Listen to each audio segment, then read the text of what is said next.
Alright, you guys, in today's video, I am so excited to show off this sketchbook spread. I feel like this last spread and then this spread here is one of my, or I guess two of my favorite spreads in the whole sketchbook, and I've just really enjoyed feeling like I guess I've leveled up a little bit in my traditional art game, and I wanted to go ahead and talk about that a little bit and explore that with you guys while I sketch out this sketchbook spread.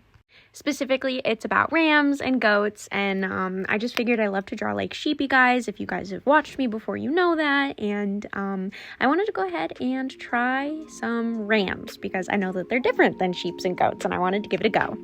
So if listening to me chat about my spread, my process, and who knows what else, and watching me draw some rams sounds like something you would enjoy, I'm Rory Fluent. Feel free to call me Rory. If you're new around here, hi, hello, how are you? Let me know in the comments down below. I like to create dope art content and hopefully curate a chill atmosphere.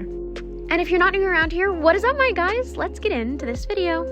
As you can see, I am including my sketching process in this video, and that's because I've gotten a couple comments talking about how they really enjoy when people show their sketching process. For a while, I didn't include it because it was really hard for my camera, or like the camera on my phone, to pick it up, but recently I've felt like, you know, it's a little bit more visible. I've been able to edit it in a way that I feel makes it easier for you guys to see my pencil strokes, and I've also been sketching with the like it in mind that you guys like seeing my sketches, which means that I need to maybe push a little bit harder and make sure that my lines aren't too late so that my phone doesn't pick them up. I prefer nowadays to start on the page of the spread that has like all of the marker bleed through from the last spread. It feels a little bit less stressful. Like you're not starting on a fresh canvas, you know, it's already kind of fucked up, so it doesn't matter if you fuck up yourself.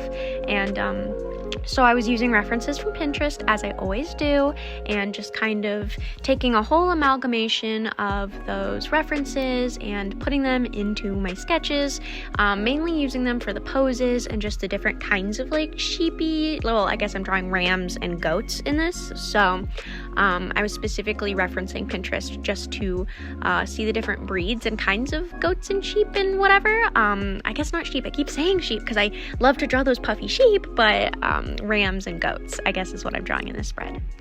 But yeah, so I'm using Pinterest. I am trying to draw all kinds of different like variants of the species. And I'm just like having a lot of fun experimenting, figuring out how to draw like hooves and cloven hooves and things like that, because generally I tend to leave my sheepy boys with just like these little squares or half squares as their feet, but I wanted to, I don't know, be a little bit more precise and specific with this particular spread, and I was really enjoying it. Now, I don't include the entire sketching process because sometimes I just get into the groove and it's a little bit easier to sketch and think without the camera there, so not the entire set of sketches is included in this video, but most of them are, and like I said, I just get some comments every once in a while saying that they really prefer seeing the sketching process, so I've been trying to find a way to incorporate that more and more into my videos since originally I mainly focused on just the painting process. I wanted to choose colors that like personally I love but haven't really painted a ton with, so I went ahead and went with different brown variants and what's it called? Paraline green, I believe is the color. And I was also doing something a little bit different with this spread and taking colors out of my watercolor palette and mixing them with a like mixing titanium gouache, so that I was using watered down watercolors, some gouache, some like watercolor mixed with gouache, and kind of getting a feel for how that would work and how these two mediums play together. One of my biggest complaints about gouache is the lack of color variety. Feel free to let me know if you know any brands, or I guess just like any way to acquire gouache in like a large variety of colors, because personally I've felt like gouache needs like, I don't know, a revamp when it comes to the different colors that you can have, and I'm sure if I looked into it, there's like a reason with the different pigments and the way that gouache is made why there aren't very many colors in gouache that you can just buy, and you have to like predominantly mix the colors yourself when it comes to gouache. I'm a lot more used to watercolor, where there's brands like Daniel Smith that have just, oh my god, what, like fucking probably hundreds of different colors, and they're all beautiful and interesting and unique, and some of them them are completely non-mixable or unmixable rather, because they come from pigments found like literal physical minerals and things like that. So I just kind of feel like every time I open up my gouache palette, I'm like, ugh. In comparison to my watercolor palette, it's just much less exciting. So I tried to go ahead and like take the best of both worlds, I guess, and look at some colors in my watercolor palette that I really love and adore, and find a way to work with them and gouache. If you haven't seen my last sketchbook video, I kind of got this new feel for how I want to sketch in my sketchbook and go about creating spreads, where I was sort of using color blocking and just like more, I don't know, background elements and almost like filler, but like interesting and engaging filler. And I don't know, there was something about my last spread with the chickens that I just felt like really clicked with me and traditional art.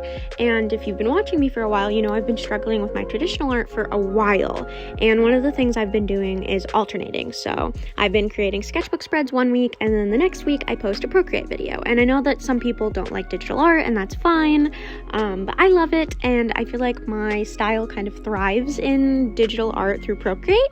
So I've been just, oh my god, I've been on the hunt for so fucking long, trying to figure out a way to take what I love about Procreate and bring it into my traditional media. And I just feel like I've made small strides for sure, but I haven't made as fast and rapid progress as I thought I would. And so it was really, really funny and also just like so relieving when I made the last spread and I loved it. And then I made this spread and I also loved it. It was like, okay, wait, I'm actually winning here. I am doing what I'm trying to do, and it's turning out in a really cool way. And I feel like it's actually like of high quality and just looks really good. And all of my sketches are just really cool. Even if I fuck them up, I'm able to sort of create them and edit them in a way that I end up really, really liking and enjoying. And I'm just like, okay, wow, wait, freeze. Even looking at like, you know, when I created the video about Marshall and talking about how I work at the dog kennel versus that next spread I believe was the chickens spread, there's just like such a huge jump in, I feel, the quality of my sketches. And I guess that's like a really good transition into kind of like the topic or just kind of like the theme of the video, which is just that I think it's really funny that I think a lot of artists can attest to this, but you'll go through these sort of jumps and spikes in your ability to create art. And I felt like I made this huge jump when I went onto Procreate and I started being able to create art in a way that I really thoroughly enjoyed, and finalized pieces was a huge win for me in Procreate because I don't know, I haven't had the confidence and the skill level to create final pieces in traditional media, but digitally it came to me so easily based off of my background in design and also just having years and years, I mean probably a decade worth of experience sketching and drawing. It wasn't necessarily that I didn't have the skill set to create finalized pieces. I guess it was just that traditionally it's like a whole other set of skills that I didn't necessarily have or don't necessarily have, I'm not sure.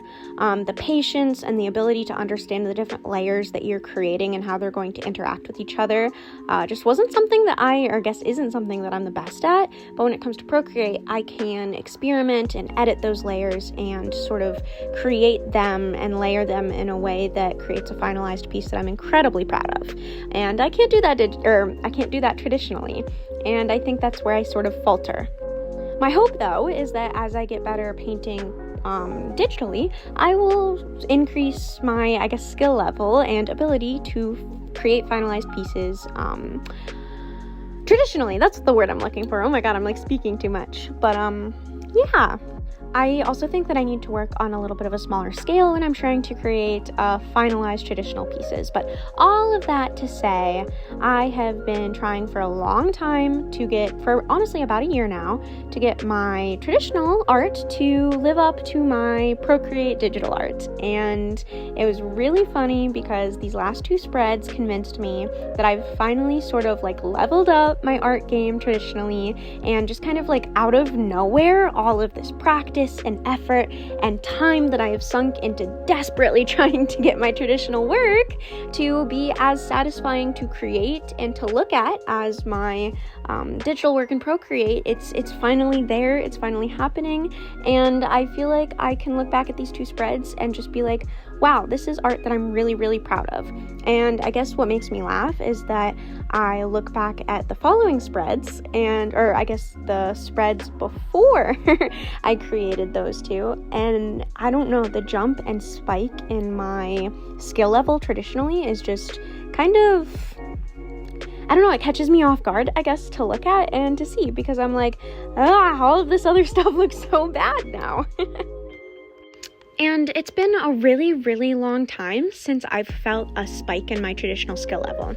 And yeah, that's what's making it like all the more exciting, because it's like, okay, like I was saying, all of that effort and time and so much of it is documented here on this channel was worth it. Like it actually worked, because trust me when I say behind the scenes, I was getting very worried about my traditional art. Talking for a moment about what's happening on screen, you'll see the first of a couple mistakes that I end up making, but actually being able to fix. And the one that I'm talking about right now is specifically that the poor goat dude with his eyes in the bottom left corner of the right page that you guys are seeing me sketch and like paint on right now, his poor eyes look really weird and too far apart and not correct at all. And I guess I could have left it like that and it kind of looks funny, but I went ahead and like painted over it, and I wasn't sure what I was gonna do, and I end up returning to it and sort of creating like this almost like taped on blindfold, like I kind of leave the square that I just like painted over his eyes, which was originally meant to just be a white like clean slate that I would probably paint the same color of gouache as the rest of his fur over and just kind of start from there. But yeah, I end up kind of doing something a little different with it, and really, really enjoying it. And it was probably one of the most pleasing things about this whole spread was just the fact that I proved to myself that I can actually fix the mistakes that I make traditionally, and that they can, like my sketches can be different from my final paintings, and I still really like the final finished sketch. And I felt like lately that my sketches are like 100 times better than the final like piece that I create out of these sketches, and that wasn't the case for this. I was really, really stoked with the way that these happy accidents actually turned out. And yeah, like as I mentioned, I've been really enjoying adding the small details with these like squares in the background, and just actually activating that negative space and creating a foreground and a background. Like I don't need my sketchbook spreads to be hella complicated or anything like that, but I do want them to be visually interesting and to have a composition, and adding these squares and then actually like activating the space of the squares by like filling them with things and doodles and texture or whatever it might be has been just like so much fun. Like so much fun. You'll notice that I sort of like finished the left side of the spread and then went on to the right side, and at the end of the video you'll kind of see that in the finalized piece I actually go in like after everything's completed and I just add like a couple little things and some alterations, and then yeah, I guess I finished the piece and you guys will see that. But I've been really enjoying like this slow progression of kind of like starting on one side of the spread and kind of painting and finalizing and painting and finalizing, and I feel like it's just a little bit more interesting to watch. Feel free to let me know, obviously. But personally, I've been really liking kind of this bouncing back and forth of like slowly progressing and completing the spread, rather than doing it in kind of like these perfect swaths of like complete all the sketches, complete all the painting, complete all the base layers, and then the finalizations, and then the inking. It's kind of nice to like see all of these little sketches slowly, gaining progress, but they're all at their own speed and their own pace, and so there's some inking here and some finalizing there, and I just really enjoy that. I feel like it makes for a more interesting and engaging video, and that's something that I've just been really happy with, and that you guys will notice here in this video and in previous videos, and something that I'm kind of making a point of doing.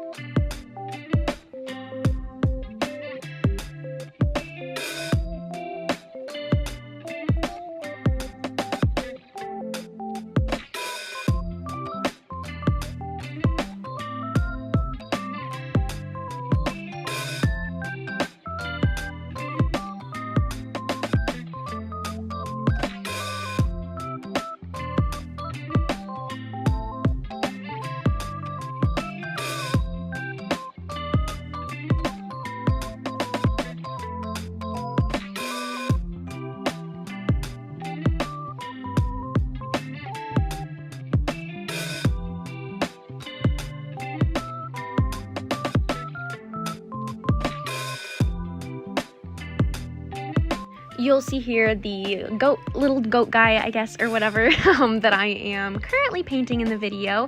They're called like Vallis blackneck goats. I don't know, which now that I'm reading that out loud, I'm like, why didn't I make their necks like the dark, like perylene green color to like kind of mimic their name? Because I think they're like a black furry goat in real life, and I totally neglected that and forgot while I was painting, but it's fine. The inspo pic was from this like black neck goat or whatever.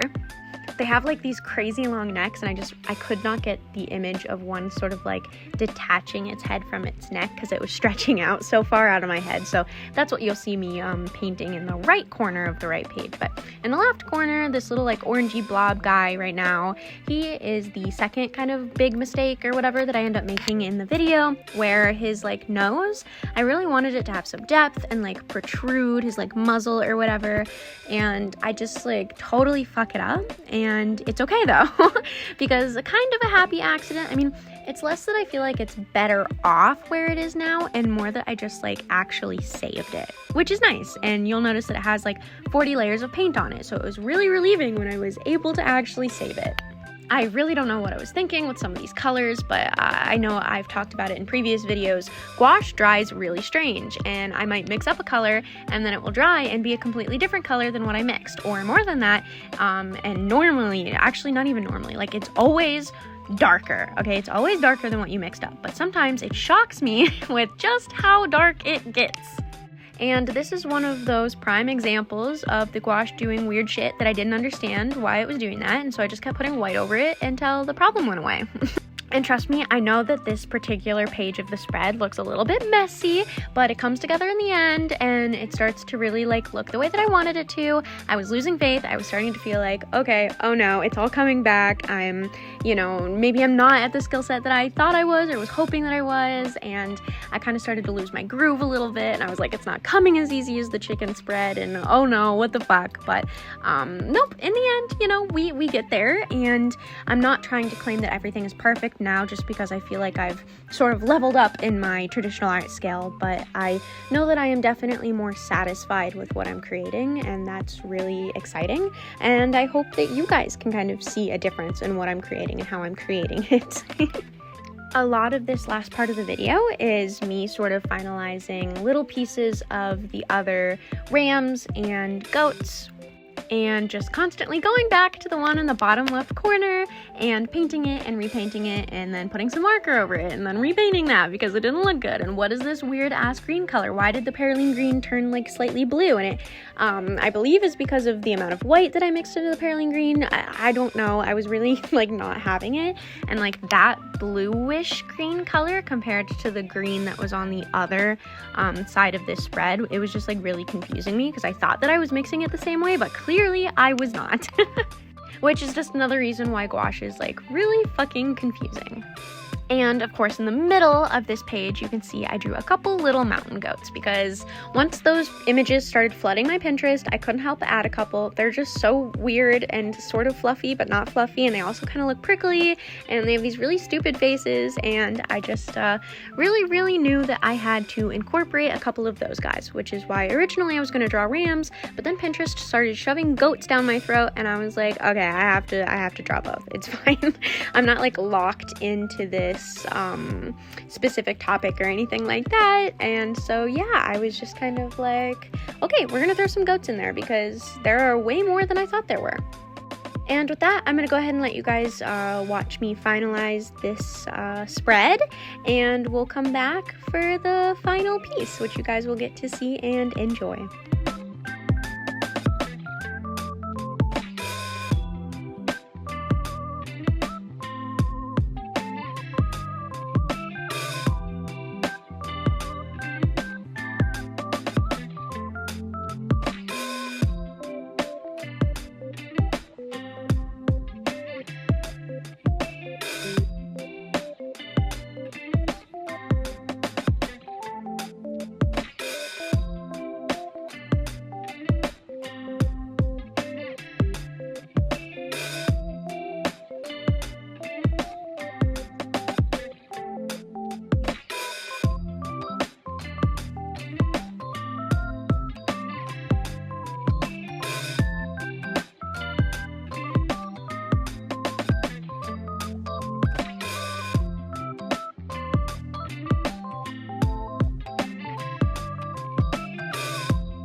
this is my final spread. You can see I kind of fixed that goat that I really wasn't liking with the long neck. I really love him now. I feel like he looks really cool, and I also like really like just, I don't know, I guess I could go on and on about each individual goat, but yeah, I'm really stoked with the way that this all turned out, and I hope that you guys are too. If you made it this far into the video, as always, thank you so much for watching. Feel free to do the YouTubey things like comment and subscribe. If you don't know what to comment algorithm, and hopefully I'll get to talk to you in the next one. Bye!